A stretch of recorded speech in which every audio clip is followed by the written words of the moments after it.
Dear students, this is my first video lecture in subject Financial Accounting for class first year BCom semester 1 Veer Narmas South Gujarat University. In this lecture we will discuss chapter Structure of Balance Sheet, in which we will see meaning of financial statements, components of financial statements, users of financial statements, and finally a format of balance sheet as per Companies Act 2013 section 129 schedule 3. Meaning of financial statements. Financial statements are compilation of financial data collected and classified in a systematic manner according to the accounting principles to assess the financial position of an enterprise as regards to its profitability, operational efficiency, long and short-term solvency, and growth potential. Financial statements are basic and formal means through which management of an enterprise make public communication of financial information along with select quantitative details. Financial statements provide information about the financial position, performance, and cash flows of an enterprise that is useful to wide range of users in making economic decisions. Now we'll see components of financial statements. Financial statements comprise a number of statements prepared at the end of each financial year to assess the various financial activities and strength of an enterprise. The financial statements are balance sheet prepared at the end of financial year. Profit and loss statement, normally we know it as an income statement. Cash flow statement, statement of changes in financial position. Users of financial statements: investors, employees, lenders, suppliers, customers, government, and public at large are the various users of financial statements.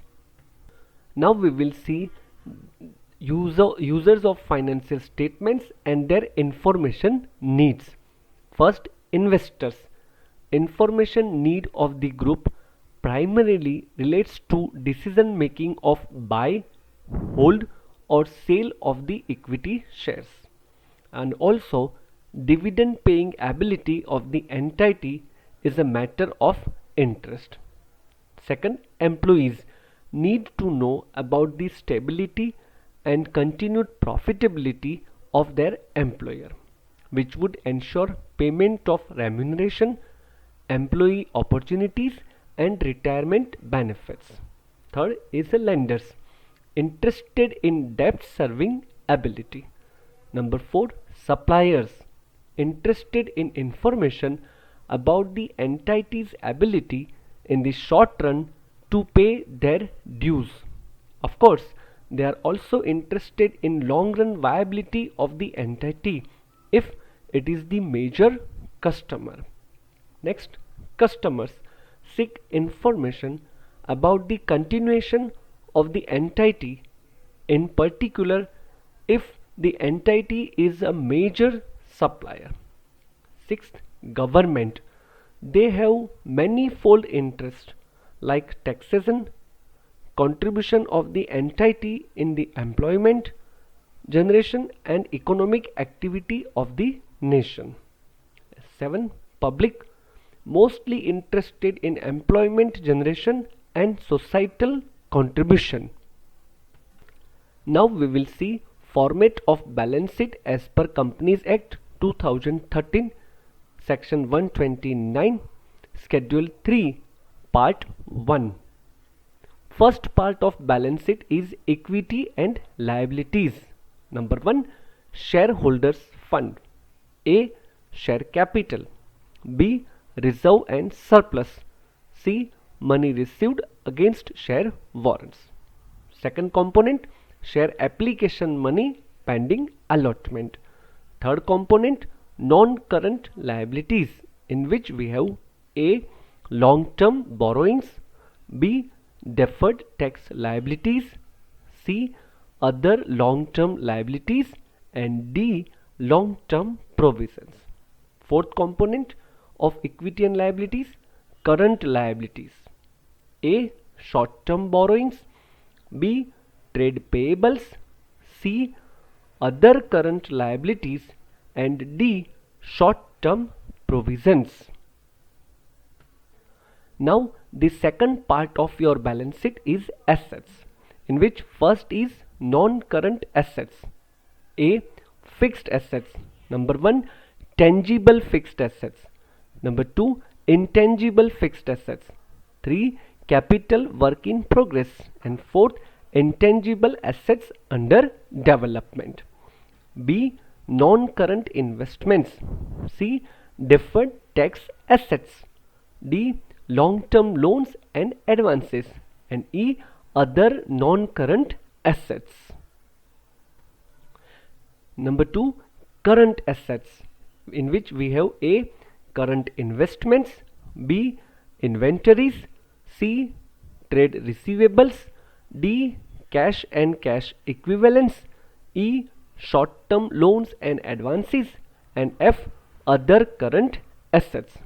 So like this, we have to prepare a vertical balance sheet as per Companies Act 2013, Section 129, Schedule 3, Part 1. Now we will see a disclosure requirements for preparation of balance sheet. First, shareholders fund, in which we have to disclose a share capital.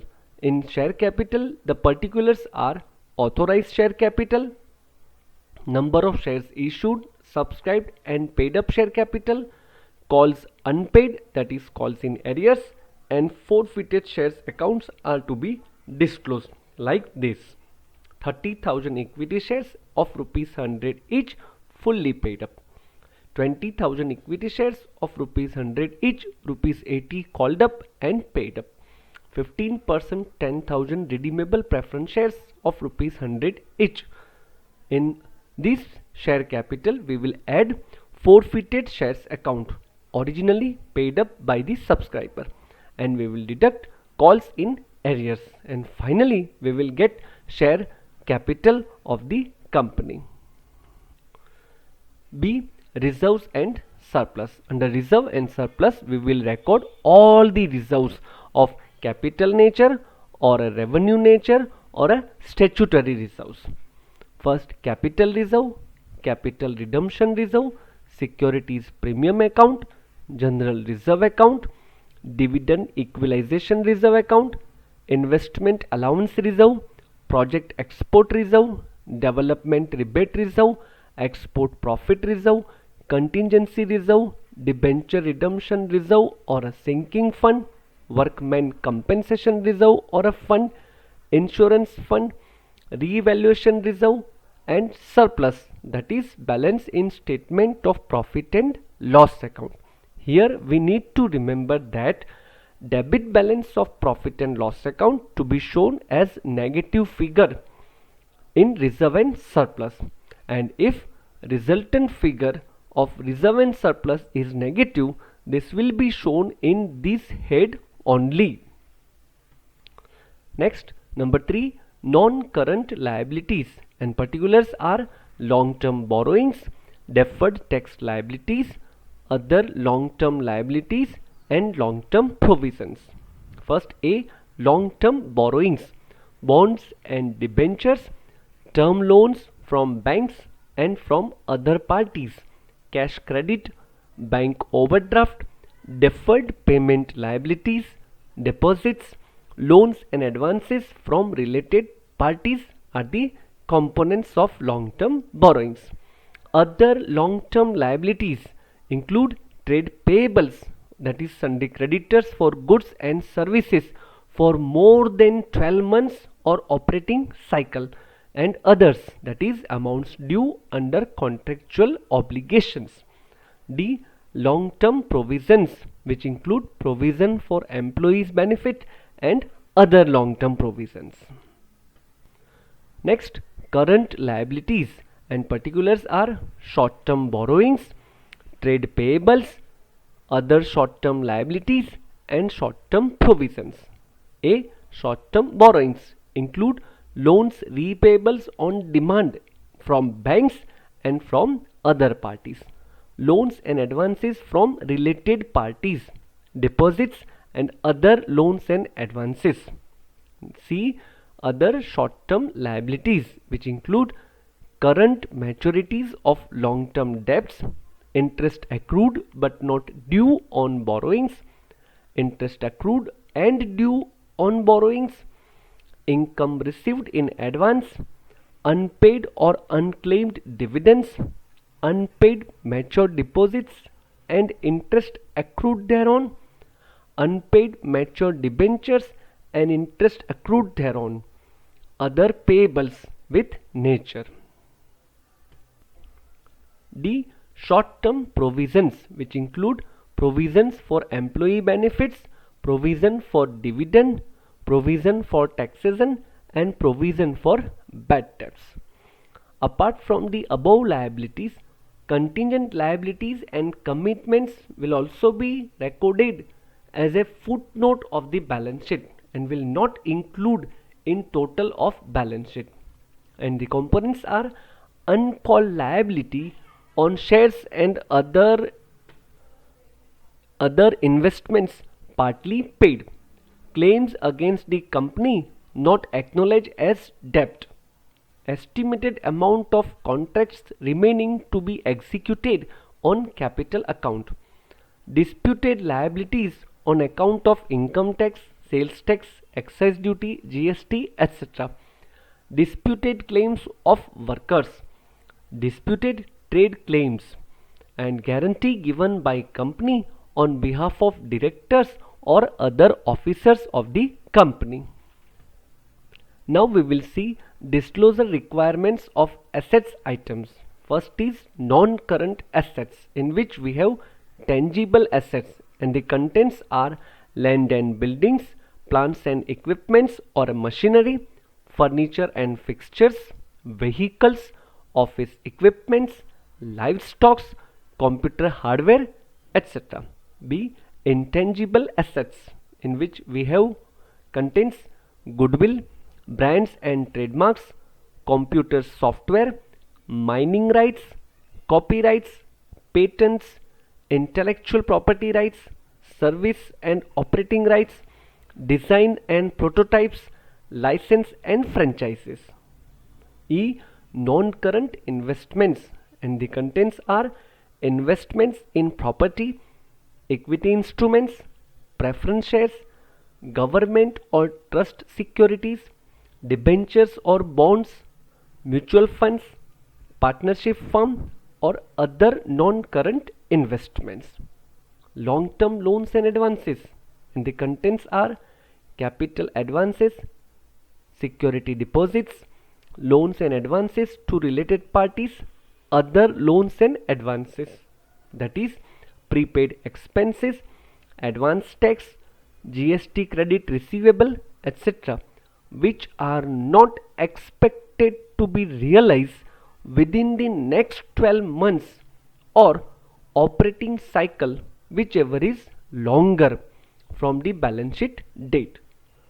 Other non-current assets contains long-term trade receivables on deferred credit terms and others, that is dues in respect of insurance claims or sale of fixed assets, etc. Next is disclosure requirements of assets item current assets, in which we have A. Current investments, that is investments in equity instruments, preference shares, government or trust securities, debentures or bonds, mutual funds, partnership firm, and other investments for not more than 12 months. Inventories, raw materials, work in progress, finished goods, stock in trade, stores and spare parts, loose tools, and others, that is, goods in transit. Next is trade receivables, and the contents are sundry debtors, bills receivable. An aggregate amount of trade receivables outstanding for a period exceeding 6 months from the date they are due for payment should be separately stated. Next is cash and cash equivalents, and the contents are balance with banks, checks and drafts on hand, cash on hand, and others. Next is short-term loans and advances, and the contents are loans and advances to related parties and others. And last is other current assets. Contents, this incorporates current assets that do not fit into any of the other assets category. That's all. Dear students, thank you very much for watching this video lecture. Very soon we will meet with another lecture in which we will solve one example related to preparation of balance sheet as per Companies Act 2013 Schedule 3.